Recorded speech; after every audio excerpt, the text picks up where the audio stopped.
Hello friends, advance learning classes में आपका बहुत बहुत हार्दिक स्वागत है। आज के इस वीडियो में हम लोग गोलीय दर्पण से संबंधित कुछ इम्पॉर्टेंट परिभाषाएं देखने चल रहे हैं। ठीक है ना दोस्तों। तो जैसे कि हमारा क्या है, ध्रुव क्या है, वक्रता त्रिज्या क्या है, ये सब हम लोग इस वीडियो में देखेंगे। ठीक है ना दोस्तों। इसके पहले हम लोग टाइप्स ऑफ मिरर यानी कि जो हमारे दर्पण होते हैं वो कितने प्रकार के होते हैं, परावर्तन का नियम क्या होता है, इसके वीडियो हम ऑलरेडी से आपको दे चुके हैं।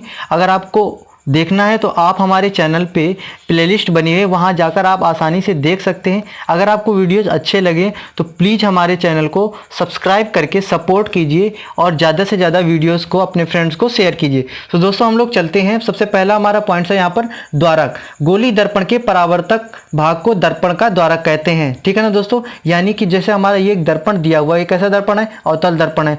तो जिस तरफ हमारा परावर्तन होता है, जिस तरफ हमारी जो किरणें होती हैं वो परावर्तित होती हैं, वही हमारा क्या कहलाता है, द्वारक कहलाता है दर्पण का। ठीक है ना दोस्तों। इसी तरह हमारा दूसरा जो पॉइंट्स है वो है हमारा ध्रुव। क्या है, ध्रुव। ध्रुव क्या होता है, दर्पण के द्वारक के मध्य बिंदु को हम लोग क्या कहते हैं, दर्पण का ध्रुव कहते हैं। और इसे किससे प्रदर्शित करते हैं, इसे पी से प्रदर्शित करते हैं। ठीक है ना दोस्तों। जैसा कि आप देख रहे हैं ये हमारा जैसे डायग्राम है, तो यहाँ पर आप कह सकते हैं ये जैसे जो लाइन जा रही, तो ये जो हमारा है ये पॉइंट्स, तो ये हमारा क्या कहलाता है, ध्रुव कहलाता है। ठीक है ना दोस्तों। क्या कहलाता है, ध्रुव कहलाता है। ठीक है ना। अब अगले पॉइंट्स में हम लोग चलते हैं। वक्रता केंद्र। वक्रता केंद्र क्या होता है, गोलीय दर्पण जिस खोखले गोले का कटा हुआ भाग होता है उसके केंद्र को हम लोग क्या कहते हैं, वक्रता केंद्र कहते हैं। और इसे किसे प्रदर्शित करते हैं, इसे सी से प्रदर्शित करते हैं।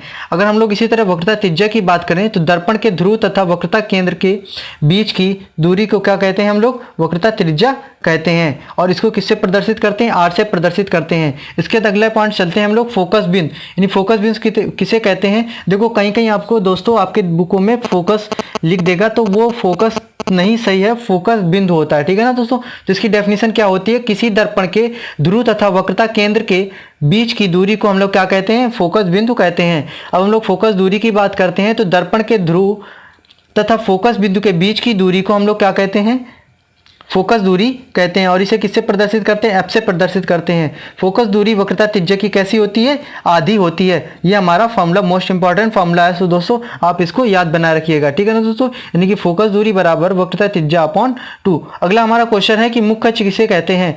तो दोस्तों दर्पण के ध्रुव तथा वक्रता केंद्र से होकर जाने वाली रेखा हमारी क्या कहलाती है, मुख्य अक्ष कहलाती है। ठीक है ना दोस्तों, मुख्य अक्ष कहलाती है। आप जैसे ये देख सकते हैं कि ये जब हमारी लाइन है कहाँ से जा रही, दर्पण के वक्रता केंद्र और ध्रुव से होकर जा रही, तो इस वजह से ये जो हमारी लाइन जाती है इसे हम लोग क्या बोलते हैं, मुख्य अक्ष बोलते हैं। ठीक है ना दोस्तों। अब हम लोग अगला पॉइंट देखते हैं कि मुख्य फोकस किसे कहते हैं।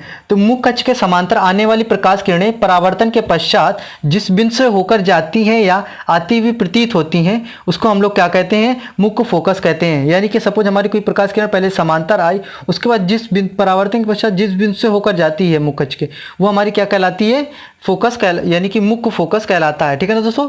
इसके बाद हम लोग और भी अगले मोस्ट इंपॉर्टेंट टॉपिक को देखते रहेंगे। सो दोस्तों अगर आपको ये वीडियोज़ अच्छा लगे तो प्लीज़ हमारे चैनल को सब्सक्राइब कीजिए, वीडियोज़ को लाइक कीजिए और खूब सारा शेयर कीजिए। ठीक है ना दोस्तों, ताकि हम आपको जल्द से जल्द लाइव क्लासेस दे सकें। सो थैंक यू दोस्तों।